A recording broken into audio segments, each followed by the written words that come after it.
Hi there, and welcome to Jess's Writing Clubhouse podcast. This is episode 1. I wanted to kind of start off this episode just kind of talking about what this kind of podcast is going to include and what you can expect to hear going forward. This podcast is sort of my newsletter for fans of my writing, fans of my stories, or anything that they want to connect with me on, such as like video games, movies, TV shows, my books, or any books in general. I'm a fan of a lot of different forms of media, so I'd like to connect with other people that can kind of relate. But primarily what I'm going to be talking about on this podcast is my writing, publishing world, story structure, story in general, along with the characters that I feature in my books. So I hope you all will enjoy that as we go forward. So kind of to start this off with,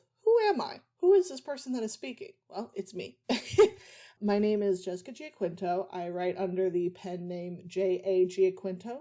I started off writing fan fiction when I was 12, so that was always fun. I think everybody has a fan fiction story where they've written it and it's like, oh, this needs some serious editing work, but you still post it anyway, even though it's not perfect. But suffice it to say, I cut my teeth very young on writing romance in various fandoms, and I started writing professionally in 2018 with my first set of books in the Reaper series, which I will cover in another podcast. But I started writing the first 3 of a 7-book series, and that was a mistake to try to start off with, mostly just due to the amount of work that was required to write a 7-book series. And I was also writing in a genre that I wasn't too enthused about, but it did help to build up my writing ability to where I feel comfortable enough writing what I really love, which is adult romance with LGBT characters. And that's kind of where I find myself now. Currently, my publishing catalog is kind of sparse. As I said, the Reaper series, which has 3 books in it right now, is Stand Up Fight Back, which is book 1, Stand Up Break Out, which is book 2, and Stand Up Obtain Control, which is book 3. It follows a girl named Piper who can see what's called the Grim Reaper. More pointedly, multiple Grim Reapers.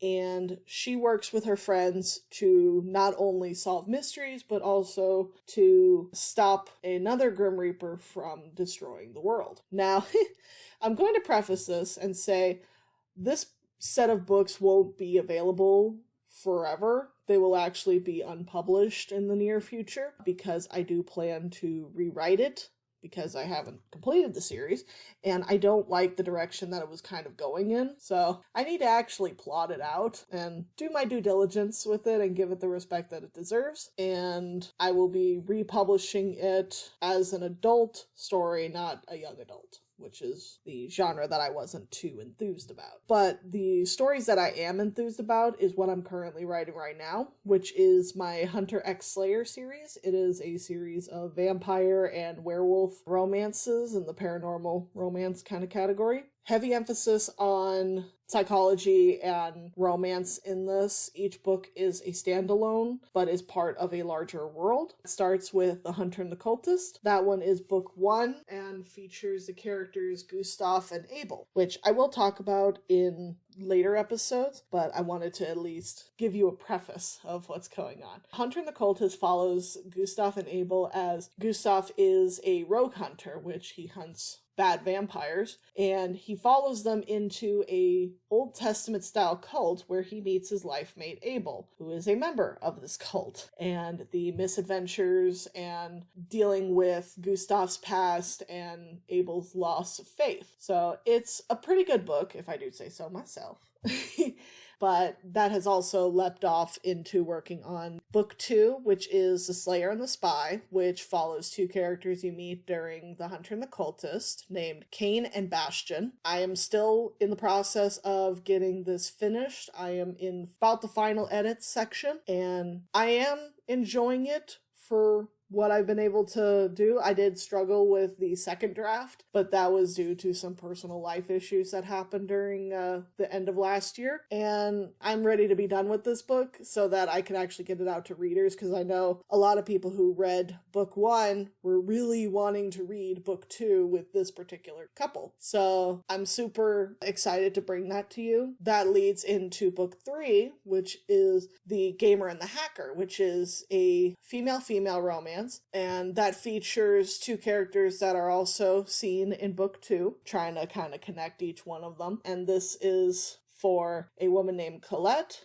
and May. Now, I'm not going to give like summaries to the Slayer and the Spy and the Gamer and the Hacker until their respective episodes, because those haven't been published yet, and I want to get you to come back so you can see what these 2 are involving. But I promise I don't have any problems with spoilers, but I do want to keep some things back because I am still working on these. Slayer and the Spy is into the final rounds of edits, while The Gamer and the Hacker is into the second edit where I'm doing developmental work. Yay! Drafting again! Which normally I love, but this one has just been difficult because I'm so far removed from the original draft because of the aforementioned issues I had last year. So we'll see how that goes. So far I'm about 2 chapters in and I'm like, oh boy.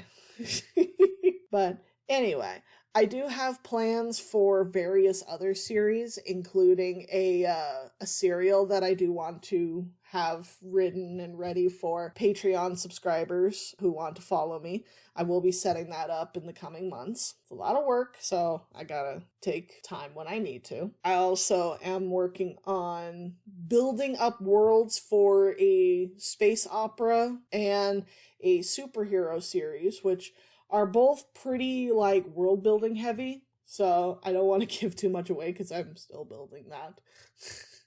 But basically, they'd be in the same kind of vein as the Hunter x Slayer series, where each one is a standalone, and each one features a couple per book. And I'm really excited for the sci-fi one because of the different aspects of world building, and the superhero one is one that's kind of, like, close to my heart, because it has also come from building it with one of my good friends. So I'm really excited about both of those. Currently, my writing process, if you want to call it a process, is that I usually will do an outline first, or at least some scene ideas. Like, I'll take a couple, say couple A, couple B, and I will figure out, it's like, okay, what's some funny things that I want to happen during a particular book? And as I kind of think of some funny things happening, a plot will kind of come to mind.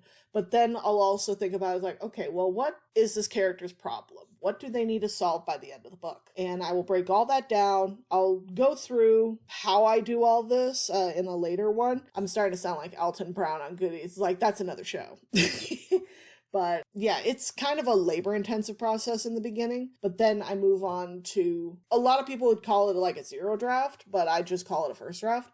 It's like, I basically get down what happens. I'll use scene cards so that it's like, okay, I know what scene is coming, and just right from there basically let the story guide me through each scene. And then once I'm done with that, I will put it through Grammarly, because I do enjoy Grammarly for finding my mistakes.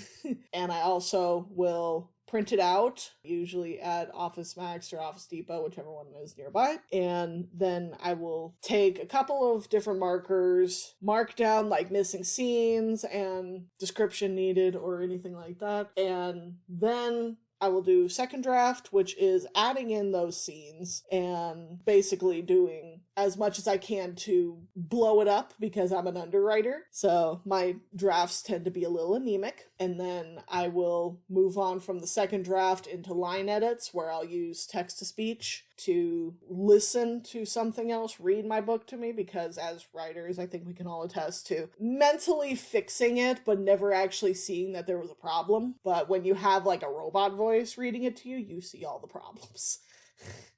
So that's where I currently am with the Slayer and the Spy. And then from there, I input edits and have it beta readers take a look at it, and then do one final run through. If I need to, I'll do another text-to-speech edit, but most of the time I don't, then I'll just publish it from there. That's my current writing process, but as I think us writers can attest, a lot of things change from book to book. Like different books require a different set of outlining skills or drafting skills or editing skills, and it's a lot of fun that it's so fluid, but it also is very frustrating at times.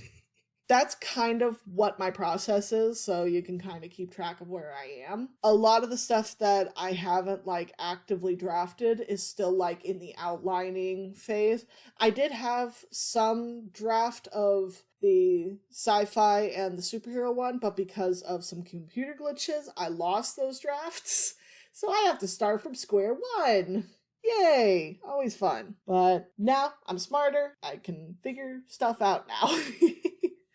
But anyway, so moving on, I mentioned at the top of this that I do have a various area of interests, such as movies, TV shows, video games, other books. Primarily, those are the four that I tend to gravitate towards. Books, I will tend to take in audiobook-wise, because I tend to fall asleep when I read an ebook, and paperback just sometimes, I skim the page, because I have ADHD, and mild autism, so it's like,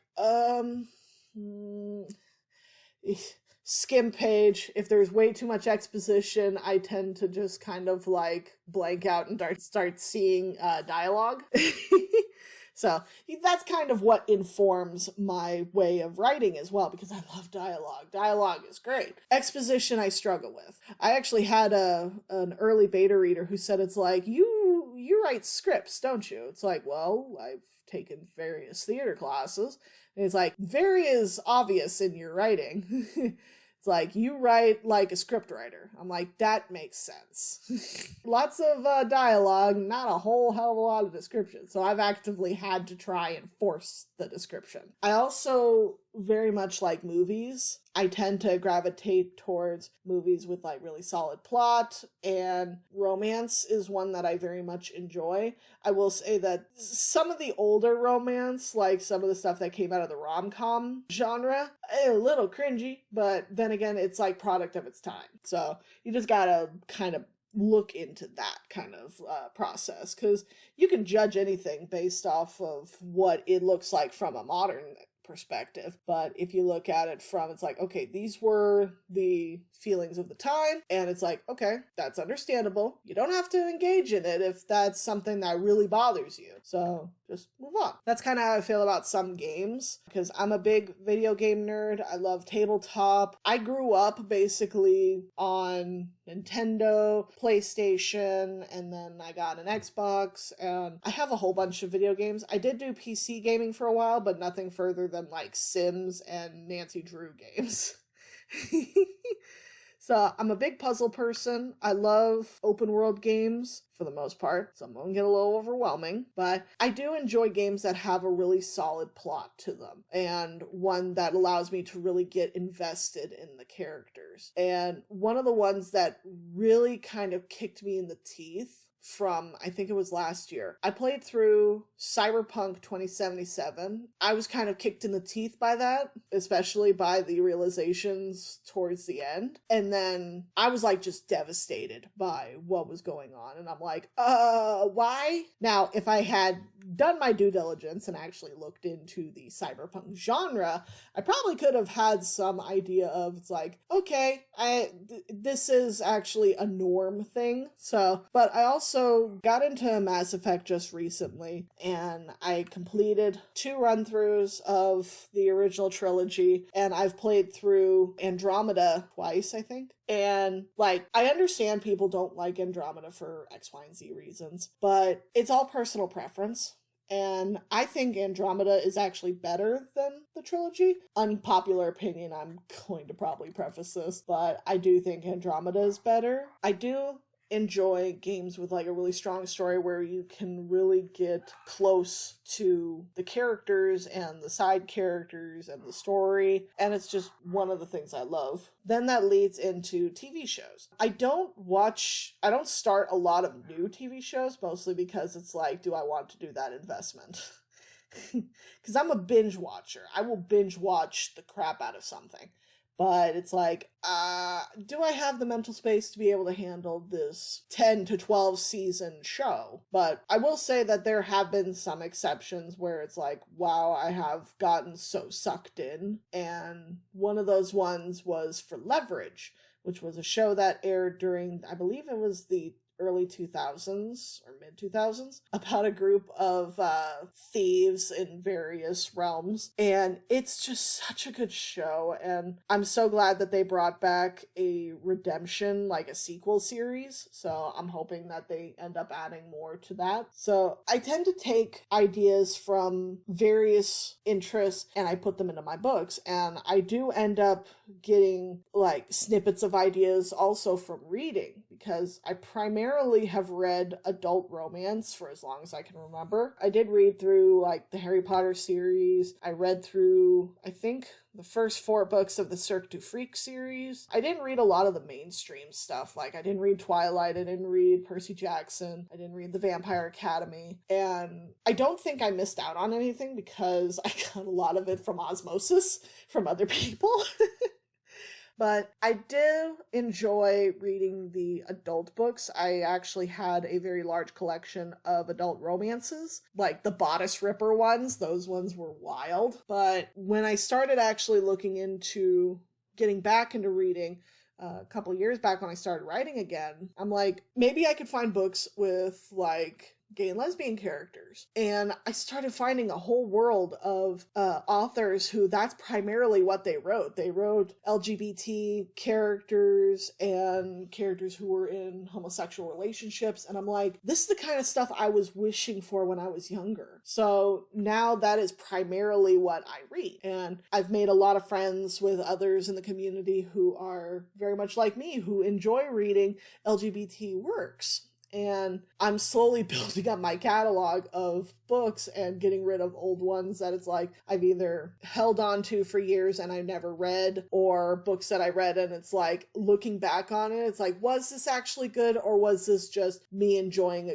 a story and getting something out of it, but then realizing that it's like, this doesn't really jive with who I am now. So that it's a lot of like reaffirming what is important to you when it comes to books, especially because books can become a real quick addiction to purchasing and owning and having like a library. So that's kind of where I'm at with that one. The way this all kind of culminates is that if I find a good story, I'll look at it's like, okay, why did that story affect me so much? Like with Cyberpunk, the thing that really kind of hit hard was the inevitability of the ending. And it's like, it tells you from like start of when you can actually like play the game and do like the majority of the story. It's like, you cannot change what's going to happen to you. You can change some of the outcome, but inevitably this is what's going to happen. And I felt so like defeated with that. And I think that's probably why I won't look into anything else of the cyberpunk genre, because it is very like fatalistic. And that's not what I'm looking for when I'm looking for writing. I'm looking for very much it's basically happily ever after, or at least happy for now. Because it's like a lot of stories, they can end very good, especially with like a hero triumphing or being triumphant over a bad guy, or people making the world better. But it's like, obviously, the world doesn't work like that, and that's why I use a lot of the media that I do to kind of escape that mindset. I do want to feel happy when I get there. I've tried bittersweet endings. I've tried a couple of horror movies that kind of had a bittersweet ending, and I never feel good about that. I never feel like it's like, yeah, it's a bittersweet ending, but there were ways that we could have had a happily ever after. There were ways. So I tend to stay away from like bittersweet endings, tragic endings, which is why I really don't like Romeo and Juliet. Stories where there's like a clearly better off ending for the hero or heroine or whoever you are than when they started. And that's ultimately what I'm looking for in a story. I know there's a lot of people that it's like, well, that's not realistic. That's not how real life is. It's like, well, real life is garbage. Real life is absolute garbage. And And if I'm going to look into it for escapism, I'm going to look into it for freaking escapism. And it's like, ultimately, what you get out of media from movies, TV shows, books, games, that's ultimately a personal feeling. Like, I had a lot of friends who looked at the Mass Effect trilogy and how it ended, and it's like, oh yeah, that makes sense. That's a good way to end it. But I got to the ending not once, but twice, and I can still tell you that I was gutted the first time when I got to the ending, even though I knew what was coming, because the game's not exactly new. But when I did the second one, it's like, this different ending that I went with made more sense. Because it's like, if you go with the ending where it's like you get... Okay, just spoiler warning, there is 8 total endings you can get at the end of Mass Effect 3. And only one of those 8 endings is even remotely positive. Everything else is main character dies. And it's like, why? And it took me until the second run through to understand why they had to go this path, because it started off with such high stakes. There was nowhere else for this character to go other than death. And I found that extremely manipulative because there were so many death signals and I was not happy. Like, I enjoyed Mass Effect 1 and 2 because it gave me the triumphant ending. Mass Effect 3, on the other hand, yeah, it had a lot of like closure, but I didn't feel like the endings were worth it. And it didn't make sense as a story structure. But that's neither here nor there. Can't put the genie back in the bottle. So again, that's also probably why I liked Andromeda more, because you do get a triumphant ending and it's more hopeful. Honestly, in a world that's already garbage, there's nothing wrong with wanting to read and play and listen to media that is hopeful. That's probably why I never really got into like literary fiction where it's just describing life in general. It's like, if I want to see life, I'll just open my window or go out into the streets. It's like, I already see that. So I want happily ever after. I want to feel hopeful for what's coming. Even if it's short-lived, I want hope. And that's primarily what I write my stories for as well. It's like, I want there to be hope for a better tomorrow. So, welcome to my TED Talk. Let's have some hope in this world. So, I know this is a relatively short one, but I wanted to kind of start off with just kind of a taste of what is to come. One of the other things that I am planning, other than obviously Patreon, I am working on the serial, which is going to be novellas that is going to be available for my patrons. And I'm working on novellas for my Hunter X Slayer series. Those are going to be like in between books. So those will also be available eventually. I still have to finish them. And the other thing that I'm going to be having is, because I'm an audiobook lover, I have reached out to my really good friend Lux, who is a very talented person when it comes to their voice work, and they have graciously offered to do readings of my books, and I'm going to be posting them. I'm still debating on where, because a lot of podcasts are on like Spotify and all that, but I also want to put it onto YouTube, because Spotify will only let you put on like one style of thing, and I want it to be like, I can organize it, because I'm kind of an organized mess. So I'm still debating that, but rest assured there will be audio productions of my books